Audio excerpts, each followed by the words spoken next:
All right, let's get into it. Today, we are tackling a huge topic. How on earth do you manage the insane pressures of being a student right now?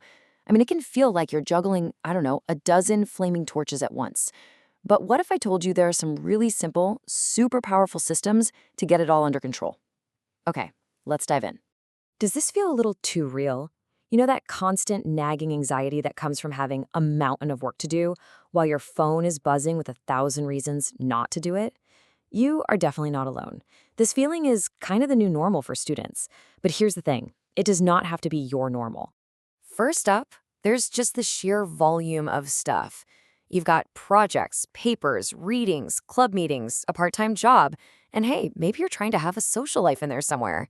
The to-do list, it never seems to get shorter. It just multiplies. And then there's the great attention war. Every single time you try to focus, your phone lights up. And look, it's not your fault. It is literally designed to be addictive. It's a constant stream of little dopamine hits that make studying for that chemistry final seem, well, pretty much impossible in comparison. And simmering underneath all of that, money. The stress of tuition, rent, and just trying to figure out how to budget for groceries so you don't end up eating ramen for the last week of the month. It's a subject we are almost never taught, but man, it impacts absolutely everything. But here's the good news. Control isn't some mythical thing you just achieve overnight. It's something you build.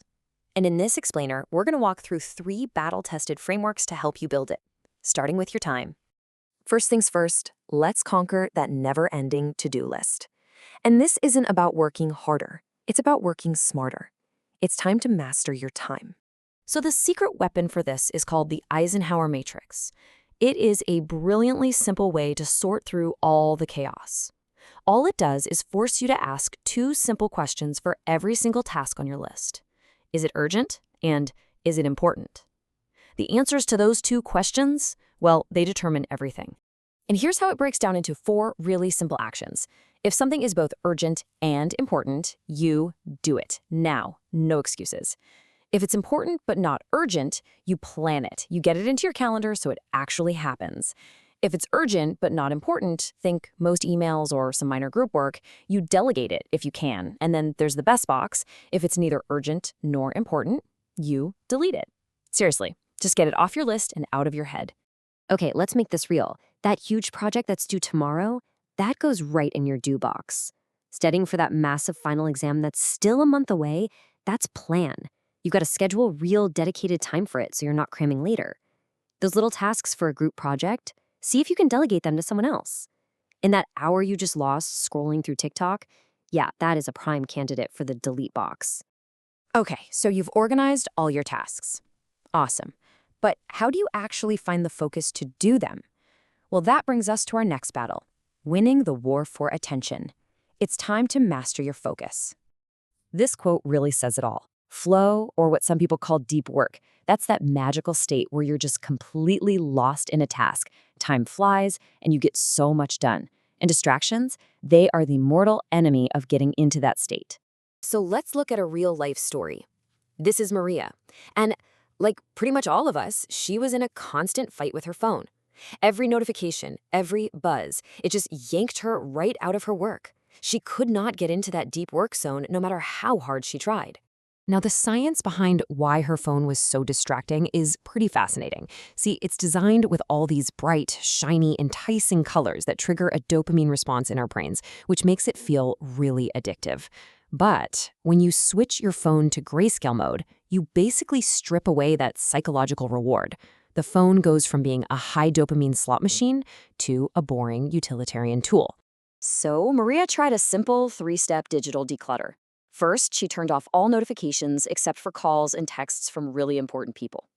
Second, she made a deal with herself to use grayscale mode whenever she needed to study.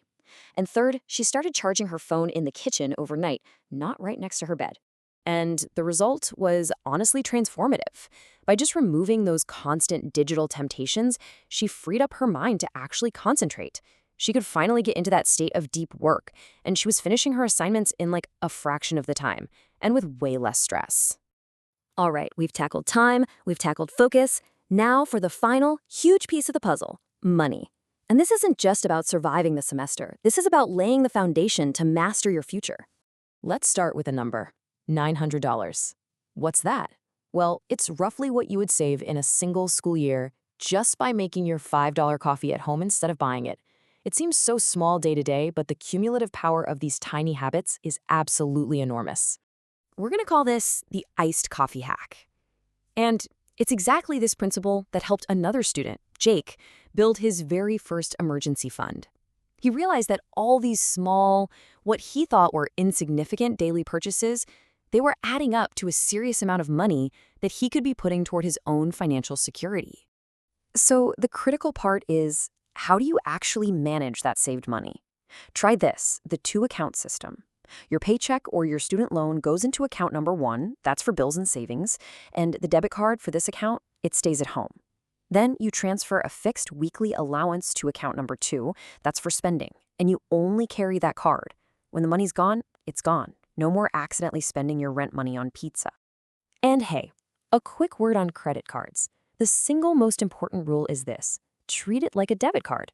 The second you swipe it, you have to assume that money has just left your bank account. The goal, always, is to pay the balance in full every single month without fail. This isn't just about avoiding debt, it's about building a powerful financial habit that is going to serve you for the rest of your life.